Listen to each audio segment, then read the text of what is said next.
সাবেক যে তথ্য যোগাযোগ প্রযুক্তি বিষয়ের যে প্রতিমন্ত্রী জুনায়েদ আহমেদ পলক, তাকে আমরা আন্তর্জাতিক অপরাধ ট্রাইব্যুনালের যে তদন্ত সংস্থা সেখানে জিজ্ঞাসাবাদের জন্য আমরা আদালতের কাছে অনুমতি চেয়েছিলাম। আদালত সেটা মঞ্জুর করেছেন এবং তাকে 18ই ডিসেম্বর তদন্ত সংস্থার অফিসে একদিনের জন্য জিজ্ঞাসাবাদ করার জন্য অনুমতি প্রদান করেছেন। তাকে জিজ্ঞাসাবাদ করতে চাওয়ার প্রধান কারণ হচ্ছে এই আসামি মন্ত্রিসভার সদস্য হিসেবে জুলাই আগস্টে ছাত্র জনতার উপরে সংগঠিত যে গণহত্যা, মানবতা বিরোধী অপরাধ, সেগুলোর পরিকল্পনা বাস্তবায়নের ব্যাপারে সরাসরি দায়িত্বপ্রাপ্ত ছিলেন এবং এটার সুপিরিয়র রেসপন্সিবিলিটি যার উপরে বর্তায় সেই সাবেক প্রধানমন্ত্রীর সাথে এই জুনায়েদ আহমেদ পলকের ঘনিষ্ঠ সম্পর্ক ছিল এবং এই সব পরিকল্পনার ব্যাপারে তিনি জানতেন। সেই পরিকল্পনার ব্যাপারে বিস্তারিত তথ্য উদ্ঘাটনের জন্য তাকে জিজ্ঞাসাবাদ করা প্রয়োজন। একই সাথে আপনারা জানেন যে গণহত্যা এবং আন্দোলন চলাকালীন সময়ে বাংলাদেশের ইন্টারনেট সেবাকে বন্ধ করে দিয়ে এই বিভাগের দায়িত্বপ্রাপ্ত মন্ত্রী হিসাবে গোটা দুনিয়াকে বাংলাদেশ থেকে বিচ্ছিন্ন করে রেখেছিলেন। এই গণহত্যার তথ্য মানুষের কাছে পৌঁছার ব্যাপারে তিনি বিঘ্ন সৃষ্টি করেছিলেন এবং এইভাবে একটা বাংলাদেশের মধ্যে সংগঠিত এত বড় একটা অপরাধ, গণহত্যা, মানবতা বিরোধী অপরাধকে গোটা দুনিয়া থেকে আড়াল করার মাধ্যমে গণহত্যার অপরাধটাকে ধামাচাপা দেওয়ার চেষ্টা করেছিলেন। এই ব্যাপারে বিস্তারিত তথ্য উদ্ঘাটনের জন্য তাকে জিজ্ঞাসাবাদ করা দরকার। এই কারণে তদন্ত সংস্থা আমাদের কাছে অনুরোধ জানানোর প্রেক্ষিতে আমরা আদালতের কাছে আবেদন করেছিলাম। সে প্রেক্ষিতে আদালত আমাদের আবেদন মঞ্জুর করেছেন এবং একদিনের জন্য তাকে জিজ্ঞাসাবাদের অনুমতি প্রদান করেছেন। দ্বিতীয় যে পিটিশনটা আমরা মুভ করেছি সেটা হচ্ছে যাত্রাবাড়ি থানায় যে গণহত্যাটা হয়েছিল জুলাই আগস্ট বিপ্লবের সময়ে এবং বাংলাদেশের সবচাইতে বড় গণহত্যাটা হয়েছিল যাত্রাবাড়িতে। সেখানে সাধারণ ছাত্রদেরকে আহত অবস্থায় পড়ে থাকার পরেও সেখানে ব্রাশ ফায়ার করে হত্যা করা হয়েছে। প্রায় 4 শতাধিক মানুষকে সেখানে হত্যা করা হয়েছে। সেই হত্যাকাণ্ডের যারা প্রধান ভূমিকা পালন করেছিলেন ঘটনাস্থলে, তার মধ্যে একজন হচ্ছেন যাত্রাবাড়ি থানার তদানীন্তন ওসি আবুল হাসান এবং এর সাথে আরও যে সমস্ত অফিসাররা তার সাথে ছিল, তার ওসি তদন্ত জাকির, যাকে সরাসরি ভিডিওতে দেখা গেছে যে তাইম ভুইয়া নামে একজন যুবককে আহত অবস্থায় নিয়ে যাওয়ার সময় তাকে ঠান্ডা মাথায় বুকের মধ্যে বন্দুক ঠেকিয়ে গুলি করে হত্যা করে, পরবর্তীতে তাকে আবারও নির্যাতন করে তার মৃত্যু নিশ্চিত করে এবং তার সাথে অন্যান্য অফিসাররা যারা ছিল। এই ব্যাপারে এই মামলাতে তাদের বিরুদ্ধে আগেই গ্রেপ্তারি পরোয়ানা জারি হয়েছিল। গ্রেপ্তারি পরোয়ানা জারি হওয়ার পরে অভিযুক্ত আবুল হাসানকে গ্রেপ্তার করা হয়। তাকে আগেও ট্রাইব্যুনালে উপস্থিত করা হয়েছিল, আজকেও করা হয়েছে।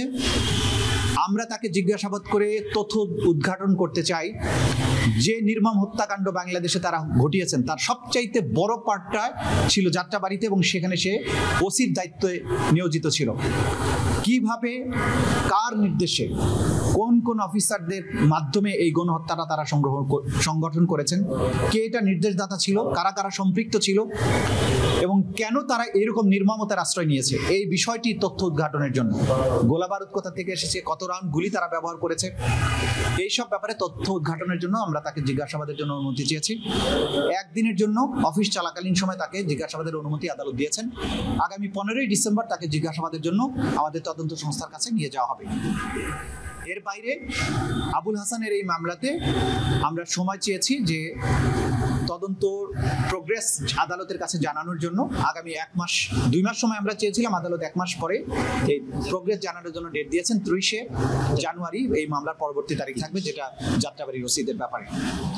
এই ছিল আজকের দিনের মোটামুটি প্রসিডিং। পাশাপাশি আমরা একটা জিনিসে আদালতের কাছে মৌখিকভাবে আবেদন করেছিলাম, সেটা হচ্ছে যে আদালত থেকে গ্রেপ্তারি পরোয়ানা জারি হওয়ার পরেও অনেক পুলিশ অফিসার দায়িত্বে থাকেন, কিন্তু যখনই ওয়ারেন্টটা ইস্যু হয় তারপরের থেকে তাদেরকে আর পাওয়া যায় না।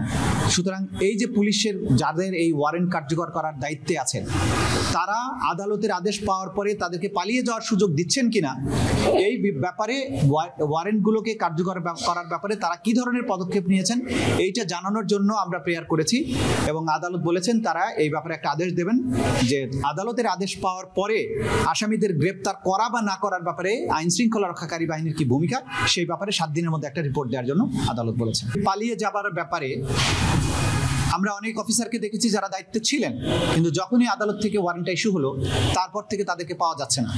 গণমাধ্যমে তথ্যটা সম্প্রচারিত হওয়ার পরে আইন শৃঙ্খলা রক্ষাকারী বাহিনী এবং যাদের এই গ্রেপ্তারি পরোয়ানা কার্যকর করার দায়িত্ব, তাদের উচিত ইমিডিয়েটলি অ্যাকশনে যাওয়া সেটা যেহেতু বারবার এটা দেখছি যে ব্যাহত হচ্ছে, আসামিরা পালিয়ে যাচ্ছে, আমরা তো ডেফিনেটলি বলবো যে এটা এখানে আইন শৃঙ্খলা রক্ষাকারী বাহিনীর একটা ভূমিকা আছে।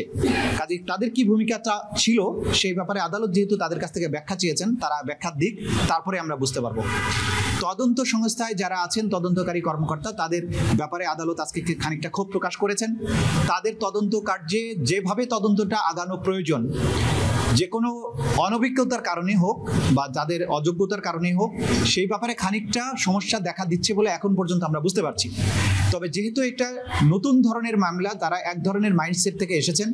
পুলিশের সাধারণ যে অপরাধ তদন্তের যে অভিজ্ঞতা আর আন্তর্জাতিক অপরাধ ট্রাইব্যুনালে তদন্তের যে অভিজ্ঞতা, দুই ধরনের। সেই ক্ষেত্রে তারা এখানে ম্যাচ করতে যে সময়টা লাগছে, এতটুকু সময় আমরা তাদেরকে দিতে চাই, কিন্তু তারা যে ধরনের রিপোর্ট দিচ্ছেন সেটা আমরাও মনে করি যে এটা যথাযথ না, এটার আরো উন্নতি হওয়া প্রয়োজন।